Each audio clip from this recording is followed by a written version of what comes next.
I got into this sub-series of Mega Man very recently, and I just fell in love with it. This video is a lot of things. A tribute, a review, a retrospective, some development history, and also a video to hopefully get more people to check this series out. I will be talking about spoilers in one dedicated section in this video, and I'll let you know when that comes up and where to skip to. Here we go!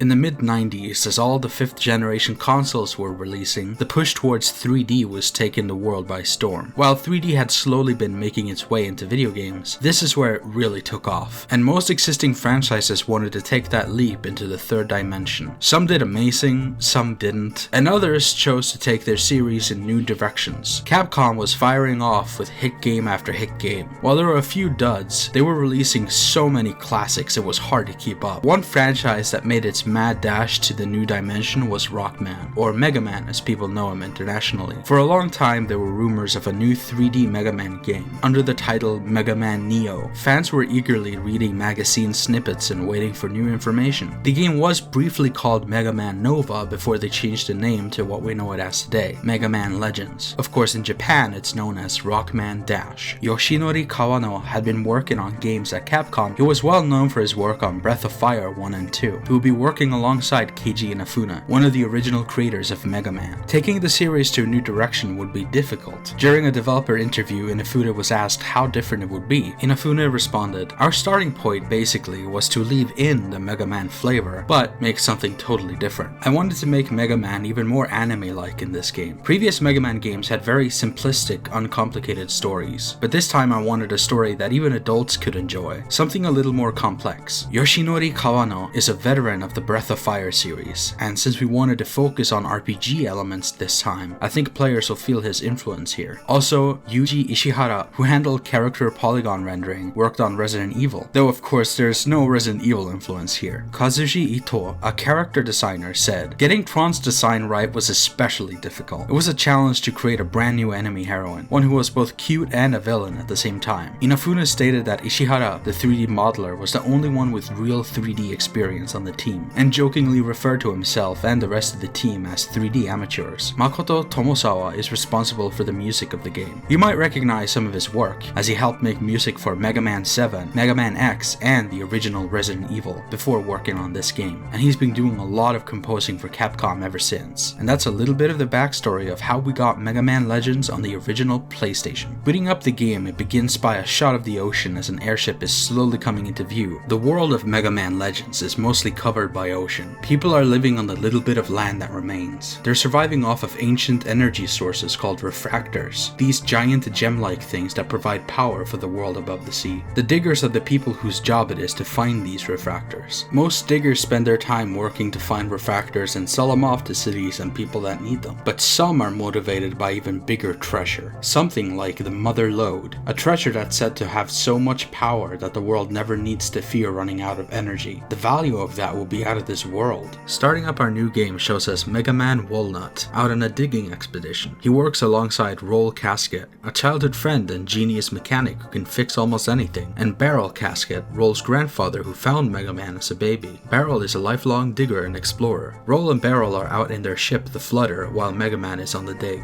Roll is talking to him through the comms of the Flutter. Mega Man grabs the refractor and barely escapes, and we're now on the tutorial mission. I'm okay, Roll. Everything's all right here. Don't count your chickens yet. I'm picking something up on my screen. Looks like a Reaver bot.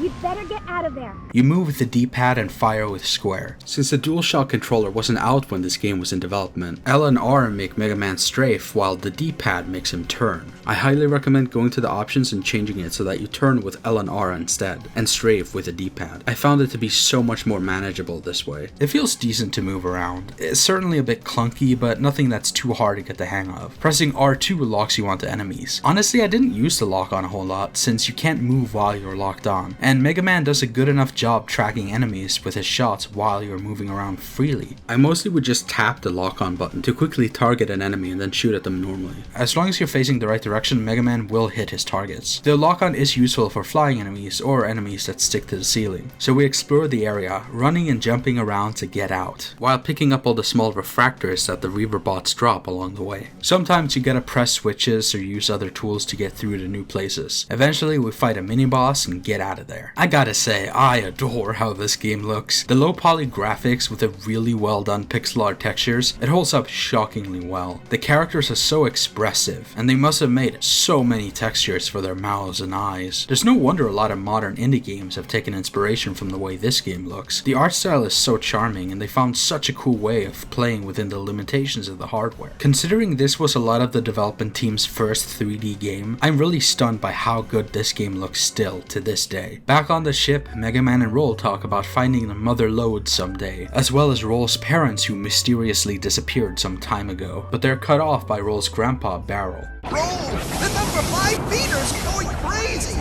She can't take much more of this! So they have to land on the nearby Cadillac's Island. After a less than smooth landing, we're told it's going to take some time to repair the ship, so we're stuck on the island for now. I adored the voice acting of this series. It's cheesy, but in such a fitting way. The characters just sound fun. I think the English dub does an amazing job. And of course I have to mention one of my favorite little critters, Data. He saves your game, and he can also give you helpful hints, or restore your energy. I just love how he dances non-stop. It's so adorable, and I just can't get enough of him. Speaking of Data, his Japanese voice actor is Ikue Otani, the voice of Pikachu. The developers of the game were also very excited about working with Mayumi Tanaka, the voice of Krillin from Dragon Ball, who voices Mega Man. But I do also love his English voice. Corey Sevier was only a teenager, but he did a great job with his performance. Going to the nearby city, I just love the vibes of it. The music and visuals are all so cozy. This whole island is one you'll become very familiar with over the course of the game, and I love this location. There's so many different stores to check out, like a record store where you can listen to music. There's many people going about their business and little side stories and side quests to partake in. There's a lot of dialogue and a lot of personality here. We check out the junk store to buy some stuff for our ship, and the lady working there says her husband is still gone after he went digging and is still missing. She also says he's a coward and shouldn't be hard to find. This is where we get introduced to the underground of Cadillac's Island, a giant system of tunnels that spreads across the whole island. We can't access most areas yet because we don't have the tools needed. For now we go and find her husband, fighting off more Reaver bots as we do, and he thanks us and takes off running. Checking up on them at the store, we're able to give them our name. You can choose Mega Man or Hippopotamus for some reason, which I just find kind of adorable. I love silly dialogue like this. Going back outside, Roll has found an old van they're allowed to tinker with. She also explains that she can give us new special weapons or upgrade old ones. You can find grenades, rocket launchers, mines, and more. They have limited ammo, but some of them pack a real good punch, and some are needed for progression. Something annoying is that you can't change your special weapons whenever you want. You have to go to Roll and then ask her to change it. I wish I could just open a menu, but the only option it gives you is if you want to unequip the one you currently have on hand. You can buy an energy tank which can refuel your health if used. You can also upgrade it so that it can store more energy. And you can buy a bunch of different upgrades for your body, like helmets, body armor, leg upgrades that let you jump higher, or my favorite, the jet skates. With these you can skate around at high speed. You can also use these to compete in races. And speaking of which, there's multiple different competitions you can do at this TV broadcasting building on the west side of town. They're a lot of fun, and they net you some neat rewards as well as more cash. After some time we stumble across a new face. Tron Bonne is lecturing her adorable little serve bots about their mission. It's whoever has the most information that wins, right? Right, we understand. We go to talk to the mayor and Barrel, and on our way back we see Tron again being harassed by a dog, and we get this really cute cutscene where Mega Man helps her out. Hey, cut it out! Hey, hold on. Down, boy. Down!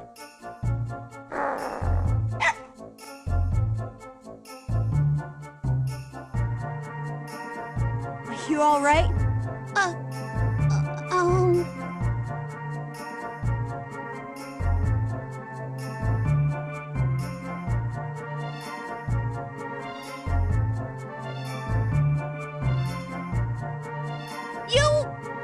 You just mind your own business!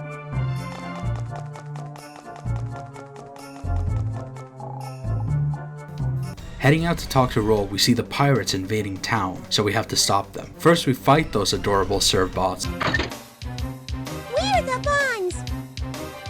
We're pirates! You better watch out for us! We defeat the serve bots, who then call out to Tron for help. She jumps in to take us on. You're a lot dumber than you look. You should have known better than to pick a fight with the Bonnes. Of course, if you agree to become one of my servants, I suppose I could forgive you. What do you say? Join up with pirates? I don't think so. All right then, forget you. Fine, see if I care. I gave you a chance and you turned it down. Don't come back crying to me later. Your history! You're toast! Just you wait! After a quick but fun boss fight, we have to defend the city from the attacking robots. This is the only part of the game I really didn't like. During this section, the Bonnes are basically going scorched earth, just trying everything they can to find one of the keys to the subgates around the island. They know that the mayor has one of them, and these subgates are said to have something to do with a mother lode, though they're unsure what. Conceptually, it's cool. The robots will destroy the city, and the more damage they do, the longer it'll take in the game's story for it to be repaired, and you have to help donate a bunch of money for it to get built. But the thing is, these flying robots are just so annoying to fight with this control scheme, and the lock-on will automatically switch between whichever enemy is closest to you, which can become really disorienting. It's pretty annoying, but at least you're given a chance to save right before it, so you can take as many tries as you like. After fighting off the robots, we get one of my favorite characters in the game, Tron's brother, Bonne. It's almost time for my favorite show!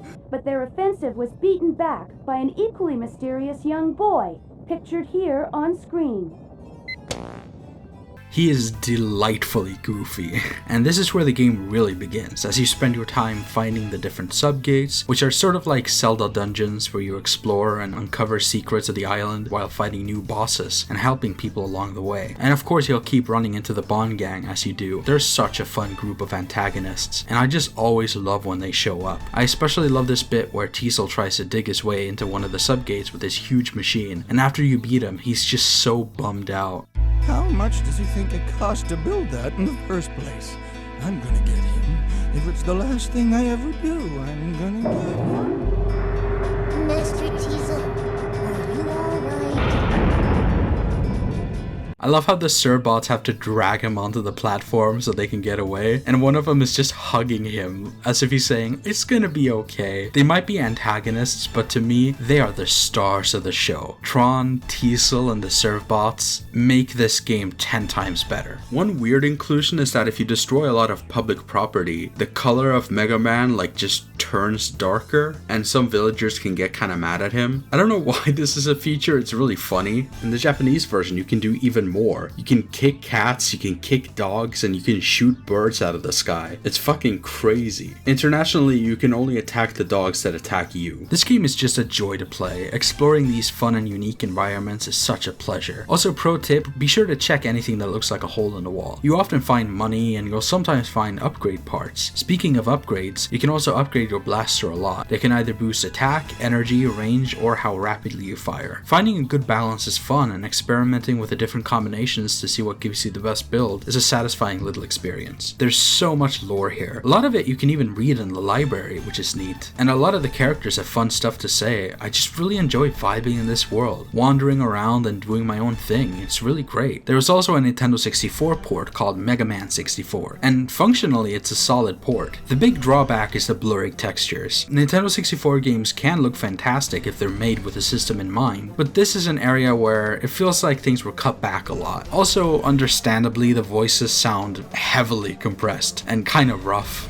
Oh, this? Yeah, the junk store man gave it to me. What are you looking at? It makes sense with the limited cartridge space compared to the PS1 discs. If you have a strong preference for the Nintendo 64, this is still a decent way to experience the game, but I really recommend the PS1 version. It looks and sounds way better, and it's generally a lot cheaper. After MegaMan Legends, we got a spin-off, The Misadventures of Tron Bonne, which takes place just before Legends 1 does. We start out playing as Teasel in the desert, controlling a mech called a Gustav, which controls very similar to how MegaMan feels on foot. You can shoot a beacon at enemies to tell the Surbots to stun them, or to send them into a little hole to see if they can find nice little secrets. While out on his digging expedition, Teasel is interrupted by Glide, a fellow pirate who's currently working for someone named Loath. Teasel owes 1 million sunny to Loath, and Glide has come to collect it. Teasel promises if he can just do this one dig, he'll be able to pay it off, but Glide won't have any of it and takes him away. Tron didn't even know about the loan, and said Teasel always told her not to worry about the money, but now her along with the 40 Surbots have to band together to get that money, get Teasel back. This This game is delightful. The dialogue is so cute. You can even name every servbot. Sadly, the character limit is 4, so it was pretty hard to come up with names for all of them, but I did with some help from my friends. I chose the names I felt fit their personalities from the descriptions that they have. And it's so cute to see the names being used in dialogue. This game is split into different game genres. You have this pretty solid puzzle game when you have to carry containers to a ship to steal them, but you have a certain amount of times you could lift things up, and you have a certain amount of distance you can lift those things.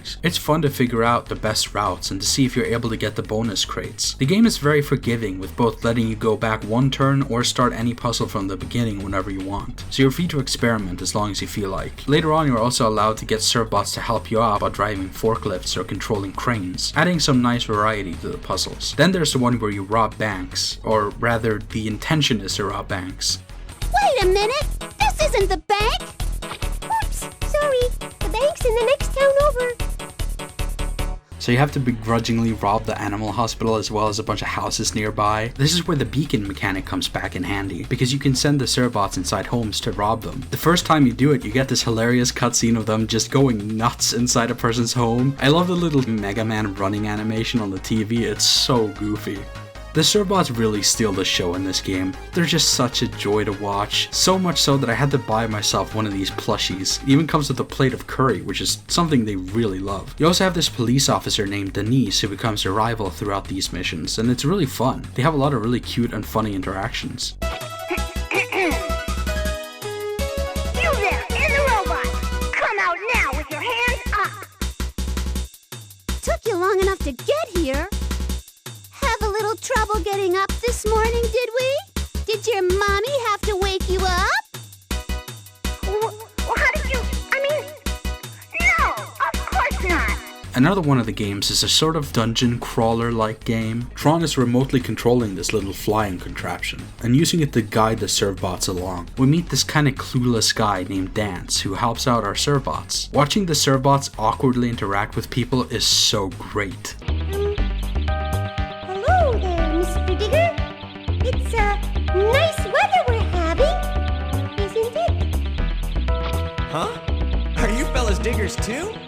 And they keep offering the treasures they find to other people, so Tron has to tell them to stop. These missions are all about disarming traps, finding keys, and opening chests, as well as fighting bosses by making them walk into traps or sending the servbots to hit them. You eventually get a little drill which the servbot will drive around, letting you access new areas, as well as fighting enemies easier. It's really neat, but it's pretty slow paced. There's a lot of combat encounters with Reaver bots as well as Glide's bird bots, and these are just pretty annoying. This is the worst part of it for sure, but at least it only happens a couple of times. Thankfully, all the funny moments sprinkled throughout makes this a worthwhile experience. You also have the missions where you continue what Teasel was doing in the opening by going on a dig. I heard there's some massive difficulty spikes in this mission type, but I didn't really play this one much. You get destroyed very easily if you don't upgrade your mech a lot, which is something the servbots can help you out with. They have different specialities, and some of them need certain tools or objects to figure out their purpose. Some of them like to build, some cook, some draw, some write poetry. They all have funny skills they excel at. There's also training minigames you can use to make servbots more useful on your missions, and you can send servbots out on scouting missions to see if they find any useful loot. There's also this weird mechanic where servbots can become lazy, and you have to send them to this really fucking weird punishment chamber, but this minigame is really annoying. You basically have to punish them to the specific rhythm, and you have to hit them until the laziness bar goes down, but you can only miss like one time. If you miss more than that, then you have to start over. And I just thought this mechanic was so annoying that I didn't really engage with it. Besides, it comes in so late in the game, you probably won't need to use it a whole lot. There was also some minigames on the Pocket Station, which I haven't been able to try out, but they seem simple and cute. Later you can unlock new mission types, like ones where you steal livestock.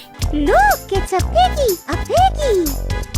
Oink, oink. It's really funny to watch the servbots carry animals. These ones are okay, but are among my least favorite missions. They're really slow, and unlike the dungeon crawler missions or bank robbery missions, there's a lot less dialogue to keep me entertained, so I only finished one of these. That's the nice thing about this game though. You can earn money however you choose. There's a lot of freedom to how you approach the target of 1,000,000 zenny, which later gets increased because of interest by Loathe, because he's a greedy fuck. The gameplay cycle of this game is very satisfying and fun. I really enjoy it a lot. I know some people didn't like some of the genres this game tried to tackle. A lot of people say this game is a jack of all trades but a master of none. And while that's kinda true, I still feel like it handles everything it tries to do in ways that are fun enough, even if it does kinda lose some steam as it goes on. Thankfully, it's not a super long game, so I really don't have too much to complain about. I think it's a fun time. It's not a game for everyone though, but they did a good enough job keeping things interesting and switching things up. It's all worth it to save Teasel and Bonne in the end, and to take revenge on Loathe for keeping them imprisoned. The final boss is pretty fun too. The servbots make this game such a joy to play, and while it's got some drawbacks, I think I like the game more than most. It's a unique and overall good time. In Japan, this game was also bundled with a bonus disc called Rockman-2 Episode 1. This is a short prologue game that takes place before Legends 2. It was never localized, but there are fan translations. It's only about half an hour long. It starts with a few short little missions, as well as small underground areas to dig through. The final mission is the most fun though. Roll has been kidnapped by Tron because she's jealous of her being close to MegaMan, so she uses this as an opportunity to barter with him. If he agrees to be her servant, she'll let Roll go. You get a choice here, but the option to join her just leads to a silly cutscene of them frolicking together before MegaMan shakes the thought out of his head and says that he can't do that. So you tell her no and you fight the servbots before fighting Tron herself. After some silliness, Tron leaves in a huff. MegaMan sees the crate Roll was in was about to fall down before being told by one of the servbots that she had already gotten saved thanks to Data, and they had headed home already. So MegaMan just stands there in disbelief. It's a cute little thing that I really wish was officially localized. It would have been fun to get as a bonus. But regardless, this leads us into the sequel, MegaMan Legends 2. On a giant airship called the Sulphur Bottom, we see Beryl talking to an old friend of his named Von Blaucher, a wealthy man who has saved up for a long time to build this ship and make an expedition to the Forbidden Island. It's where most people assume the Mother Lode is located, and it's the same place Rolf's parents disappeared to a long time ago. Von Blaucher is hosting a big event to commemorate the expedition, and among the crowd are Glide, Tron, and Teasel Bonne, along with some new faces. Glide is surprised to see the Bonnes as he thought they had left the pirate business, but Teasel explains that they're short on cash, so what else would they do? As the presentation continues, Roll is depressed. She wanted to be the one to find the Mother Lode so badly, and the prospect of someone else finding it leaves her in a slump.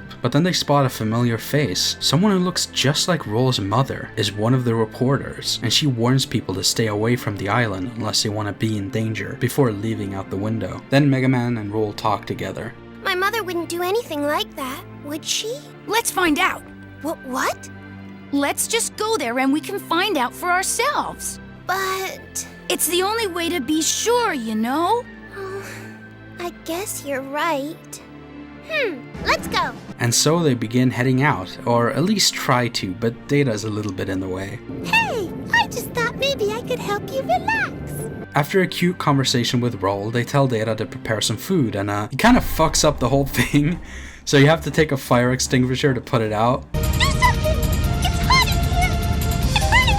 This is such a funny way to do a tutorial on the basic controls. Speaking of controls, this game has DualShock support and it feels amazing. Being able to move in 360 degrees and freely move the camera is great. The lock-on also feels a bit more solid. Another change I love is that not only do you get the jet skates sooner in this game, but when you ride them off a ledge or a small jump, MegaMan leaps into the air in a really satisfying way and continues the momentum. I dig that. The lock-on still has a tendency to switch to the closest target automatically, which is a bit annoying, but being able to move freely and jump around while being locked on feels great, so that's a nice step up regardless. They're about to catch up to the Sulphur Bottom, but it gets shot down and starts heading for the Forbidden Island. The atmosphere around it is too dangerous and the winds are much too strong for their current ship to take, so they land to try to build a dropship to get the others. The same style of dropship her parents used to get on the island when they went missing. After searching the nearby island, we meet a man named Joseph who was working on a similar ship. While he's exploring a cave to try to get more materials, he gets heavily injured, so he allows us to take the ship to finish what he wanted to do. As we get to the island, it's a barren, frozen wasteland with harsh winds and plenty of Reaver bots trying to fight us off. We see the Sulphur Bottom is fine, but it seems someone was awakened by everything going on, and the woman presumed to be Roll's mother is talking about someone called the Master. Von Blaucher helps these strangers out, and we're told to find 4 keys to unlock the Mother Lode, and this is where the meat of the game is. You travel across multiple multiple islands to different subgates to find the different keys. And in between doing that, we also meet new and old friends alike. One of my favorite sections is this part where Tron is using a voice changer to sound like Roll, and she jams Roll's signal so she can't talk to MegaMan. So Tron, pretending to be Roll, starts saying mean things about MegaMan and tries to make him think that Roll hates him and that he should join Tron instead. So you fight off Tron while she keeps doing her voice shenanigans, and after defeating her, Roll finally gets in touch with MegaMan again. It's a really fun and unique boss fight, I love it. We also get a lot more of Glide in this game, having to yet again fight off his army of bird robots that he controls. They're similar to the Serbots, but with more attitude. They're real jerks and it makes them pretty funny. Piece of cake! Cake! This island will be a pushover! Cake! As we keep exploring new areas, we have to get our upgrades back. We're told that the upgrades were sold at the end of the first game to pay for the repairs to their ship, and so that's our reason to go find new parts. So we try to power ourselves up as much as possible while searching for the keys to the presumed mother lode. One of my favorite new characters is Bola. This big fella named Claymore is trying to get him to take the job seriously. He owes him that. But Bola is pretty nonchalant about it, and even when you fight him, he's just like, "Hey, you're tougher than you look, little man. I must be getting old."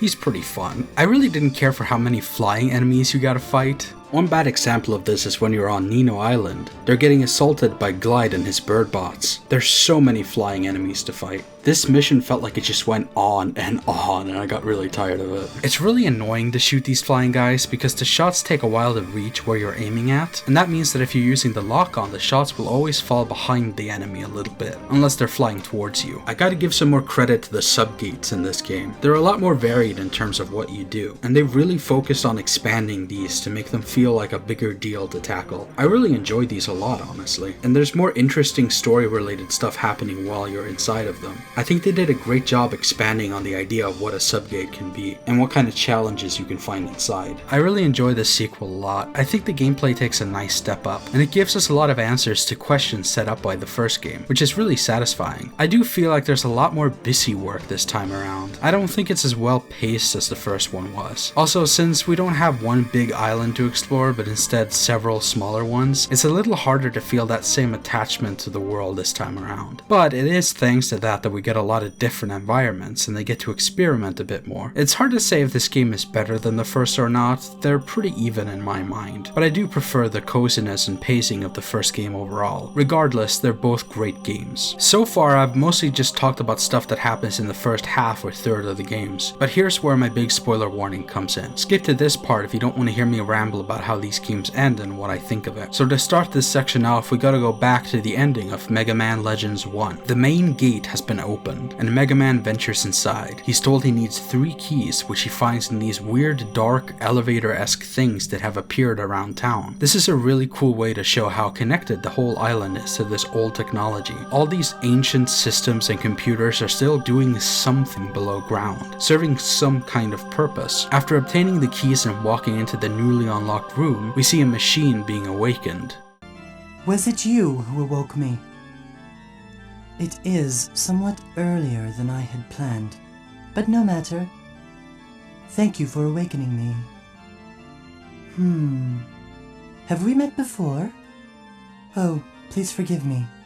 You are a purifier model, assigned to the direct command of Mother. As I recall, you are designated MegaMan Trigger. Please forgive me. I did not recognize you in your current configuration. You know me? Juno concludes that MegaMan has suffered a memory loss before saying that your reason for coming here is to purge the carbons that have overpropagated during the time I was inactive. Carbons? Juno claims he has to terminate the carbons because they passed the pre-specified population limit. Do you mean the people on the island? Do you mean no? Huh?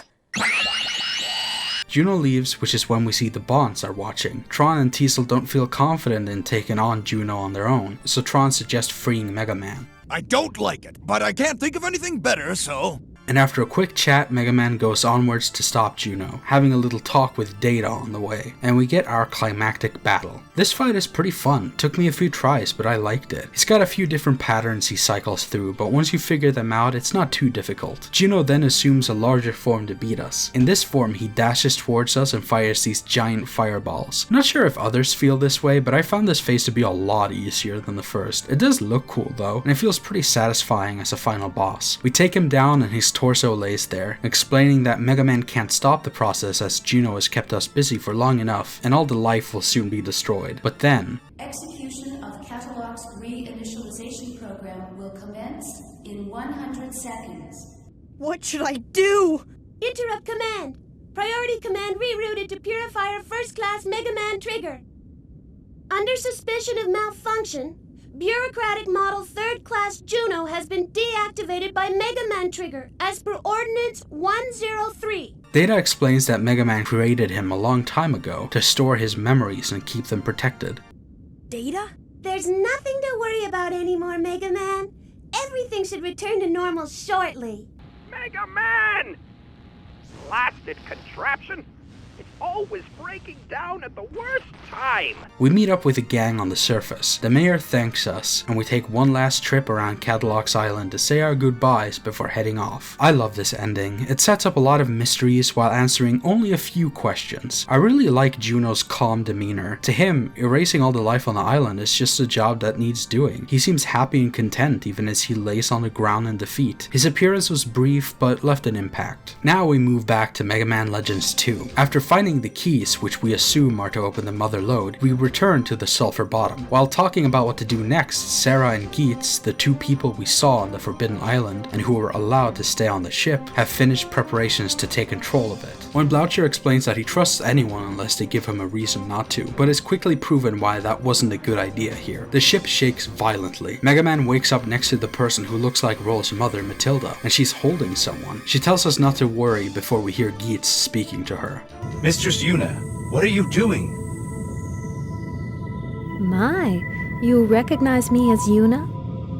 Even though I destroyed my original shell? So it seems Yuna has taken over Matilda's body, at least temporarily. She had done this to save both Matilda and herself. Yuna then explains to us that Sarah and Geets will execute the carbon reinitialization program, which will exterminate all the people currently on Earth. Yuna then asks us what we want to do, and of course MegaMan chooses to fight against it. After a short battle against Geets on the roof of the sulfur bottom, he flies into MegaMan and explodes. We then get what seems to be a flashback. This is gonna get complicated, so bear with me. Sarah is talking to us, explaining that the Master is the last true human being alive. We then see the one called the Master, and he's explaining about the creation of the carbons. He also created MegaMan. He explains to us that the original humans, the ancients, had a technically perfect life. No hunger, no thirst, no aging, no disease. But still they became a dying race, with only one remaining. The carbons were just made to keep the Earth in order while they waited to genetically recreate clones of the ancient. But the Master felt that despite their problems, the carbons burned brighter than the ancients ever did, and they thrived despite their hardship. And he tells us he no longer believes in the reinitialization plan. He doesn't think the ancients should come back at all. We then see the real Yuna talking to us. The body that she was carrying before was her own. She tells us she now understands why MegaMan uploaded his memories to Data, so that Sarah wouldn't erase them. Because above all else, Sarah wants to initialize the original plan. She even told us in the flashbacks that the Master says weird things sometimes, and to just ignore it when he does. She clearly doesn't understand him. Sarah and the others were created by the ancients to bring them back one day. This is some speculation on my end, but you might find it interesting. I think it's possible the Master has the power to stop it, but he probably just felt like he couldn't go against his own people. They were all counting on him to bring them back, but he knew that their lives ended badly. All of them were gone. And since they don't die from hunger or age, it probably just means that eternal life just led to them eventually taking their own. And once the race started dying out and people became lonely, what more was there to do? It's just a depressing cycle. But I still think he just couldn't bear to go against the system himself. And I think that's why he made MegaMan. I think leaving his last wish to someone else was sort of his way of saying that fate could decide. Back to the present, MegaMan and Yuna are following Sarah. We have to go to the space station Elysium to stop it. Yuna helps us out by getting the transportation needed to get there. She also tells us that she was the mother unit in charge of Terra, or Earth, Earth as we call it, and Sarah was in charge of Elysium. Once we land there, we have to fight through some Reaver bots and eventually find Data. There's some optional dialogue here where Data explains that MegaMan has been going against the system for a long time, and while Yuna let him do as he pleased, Sarah was furious. The system was Sarah's only reason for being, and he was defying it. She traveled to Earth to defeat him, and after a long battle, they were at a standstill. Yuna sealed away Sarah. MegaMan, on the other hand, was so badly damaged that he was given a new body by Yuna, and in turn was reborn as a baby, and that is when he was found by Beryl. It's really interesting because I kept assuming MegaMan was an android, but it's not that simple. He's not exactly human, but he's not far from it. After a quick boss rush, we get to Sarah in her new form. She wants to stop us no matter what, even if going against the wishes of the Master, who she cared for deeply. We take her on in a fairly challenging boss fight, and after that, her armor begins to break apart and she enters a new form. I love how this boss looks. The background and Sarah's form just feel otherworldly. As we defeat her, Yuna walks in and convinces Sarah to take over Yuna's original body. She explains that there are still remnants of the system that we need to keep in check, and if Sarah died here, then the Master's wish will be for nothing. So Sarah is finally convinced to be on our side. Then we see people back on Earth speculating on how to get MegaMan and the others back from Elysium, and that's actually how the game ends. It's kind of a cliffhanger. We do also see Joseph, who's still recovering from his injuries, and it's revealed that he is actually Roll's father. After him and Matilda try to get to the island, he was gravely injured and lost most of his memories, but they've been slowly coming back to him, and he's starting to finally remember, and that's why he had the dropship to begin with.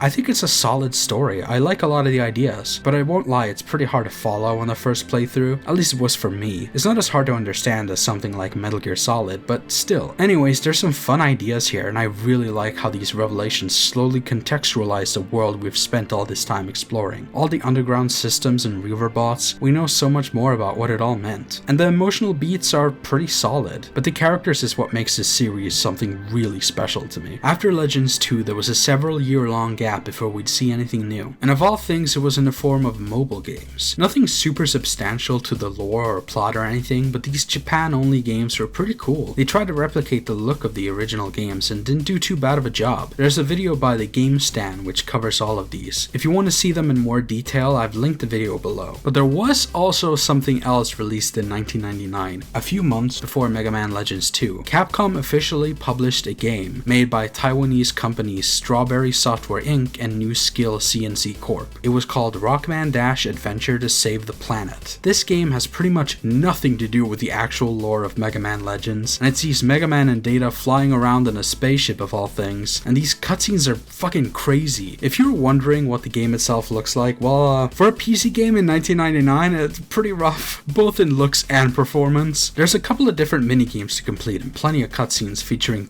Bonne. Tron herself makes one really brief appearance in one cutscene, but she takes up so much of the box art you'd think she'd have a bigger role. I'm really surprised to see something like this exists. It feels bootleg, but it is officially licensed. I'm guessing it was only released for the Taiwanese market because I can't find any other dubs of this game. What a wild piece of media. There were also PSP ports of the Rockman Dash games exclusively in Japan. The second game even included the episode 1 prologue, which is cool. It must have been nice to see new stuff related to MegaMan Legends coming out, but little did we know that that would be the end of it. Development on MegaMan Legends 3 was announced to be underway in 2010. It was supposed to be released on the Nintendo 3DS. They had several contests for people to submit new designs for characters and robots that would be featured in the game. The setting was going to be on an island called Clickalon and would mainly be focused on Teamo City. Two new characters who would live there would be heavily featured in this new story, Barrett and Arrow. They have a small gang of rebel riders who aren't really taken seriously on their home turf, but they want to prove themselves. The game would also have missions in the beginning where you would play as Barrett, going around finding money and items Arrow could use to help out Tron and Roll, as they're all working together to get MegaMan out of a sticky situation. There's a decent amount of footage and screenshots released for this game, as well as a lot of really neat artwork and even some cutscenes that were voiced or shown off. Sadly, this is the era where Capcom had no faith in MegaMan. I think this game would have done well, especially since the 3DS launch was a bit of an underwhelming one in terms of software. If this had come out within the first year or two of the console's release, release, I think it would have done wonders. And besides, I would have loved to have seen what happens after Legends 2. There was also supposed to be some new mystical item called the Click Laphonica, and the gang would go searching after it. All we can do now is wonder what could have been and hope that one day Capcom gives us that sequel. But until then, we can at least be happy that we know what we know about Legends 3. I'm not expecting anything new, but I would be so happy to be proven wrong. This series is so great, and I'm sure if they gave us an HD remaster of the original games with some minor tweaks to the gameplay, people would love it. Maybe then Capcom would realize that the world deserves a Mega Man Legends 3. But until then, we can only hope,